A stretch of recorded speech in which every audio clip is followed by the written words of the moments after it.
नहमदुल्लाह ताला व नुसल्ली अला रसूलिल करीम व अला आलिहि व सहाबतिहि अजमाइन। बाज़ मरतबा ऐसा होता है कि इंसान हादिसात वगैरह की वजह से, कभी कुदरती हादिसात की वजह से, कभी बाद में पेश आने वाले हादिसात की वजह से, कभी बीमारियों की वजह से ऐसा होता है कि आदमी सजदा करने के काबिल नहीं बचता। सजदा करने में इंसान का पूरा ज़ोर लगता है, उसको पूरा झुकना पड़ता है, उसका जिस्म पूरा फोल्ड हो जाए तो सजदा होता है, जिस्म पूरा मुड़ जाए तो सजदा होता है। तो बाज़ वक्त आदमी हादिसात की वजह से, हालात की वजह से, बीमारियों की वजह से सजदा करने के काबिल नहीं बचता। तो ऐसी सूरत में शरीयत मुतहरा ने उसके लिए बड़ी आसानी पेश की है। हदीस पाक में है कि सही बुखारी शरीफ की हदीस में है, सरकार सल्लल्लाहु अलैहि वसल्लम फरमाते हैं कि ठहर कर नमाज़ पढ़ो, ठहर कर नहीं पढ़ सकते तो बैठ कर पढ़ो, बैठ कर नहीं पढ़ सकते तो लेट कर पढ़ो, और कमा क़ाला सल्लल्लाहु अलैहि वसल्लम। तो अगर कोई आदमी सजदा करने की पोजीशन में ना हो तो उसके लिए शरीयत मुतहरा ये हुक्म देती है कि ऐसा शख्स रुकू और सजदे के लिए इशारा कर ले और उसका इशारा ही रुकू और सजदे के क़ाइम मुक़ाम हो जाएगा। यानी आदमी को सजदा करना नहीं आता तो बैठ जाए पहले, और बैठ कर सजदा करने के लिए सर को झुका ले और नियत ये करे कि मैं सजदा कर रहा हूँ, सर को झुका ले, नियत से सजदा होता है। सर को कितना झुकाना है तो उसके बारे में उलमा फरमाते हैं कि उसका सर घुटने के मुकाबले में आ जाए। मैं बैठा हूँ, इस वक्त मेरा सर घुटने के तो क्या बल्कि शायद रान के भी शुरू हिस्से के मुकाबले में है मिसाल के तौर पर, तो इतना झुके कि सर घुटने के मुकाबले में आ जाए।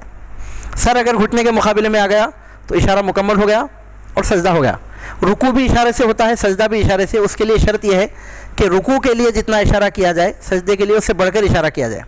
रुकू के लिए जितना झुके सजदे के लिए उससे थोड़ा बढ़कर झुके। और बाज़ लोग ऐसा भी करते हैं इशारे से सजदा करने के लिए कि हाथ उठाकर सामने हाथ रख के फिर इशारा करते हैं, ये बिल्कुल बेअसल बात है, ऐसा नहीं करना चाहिए।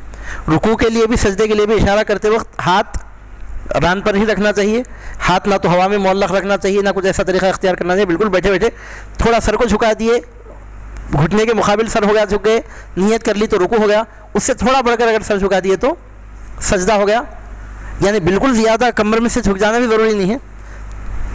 अगर ज़मीन पर सजदा करने के काबिल नहीं है तो इशारा करे, नियत करे तो उसका सजदा अदा हो जाता है।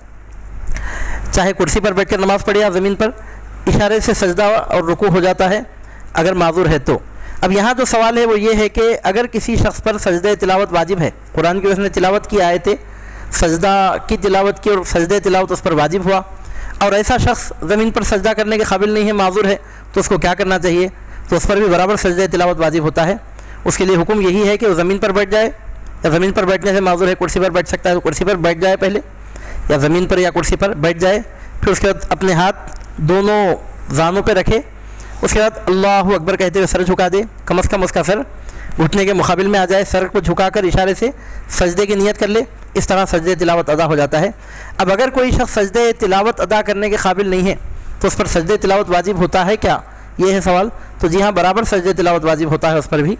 अगर हकीकी तौर पर वो सजदा नहीं कर सकता तो इशारे के साथ सजदा करना उस पर वाजिब है।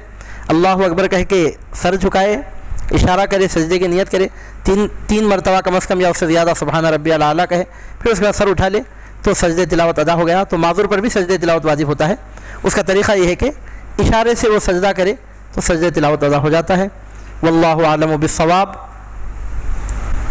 व आखिरु दावाना अनिल हम्दुलिल्लाहि रब्बिल आलमीन।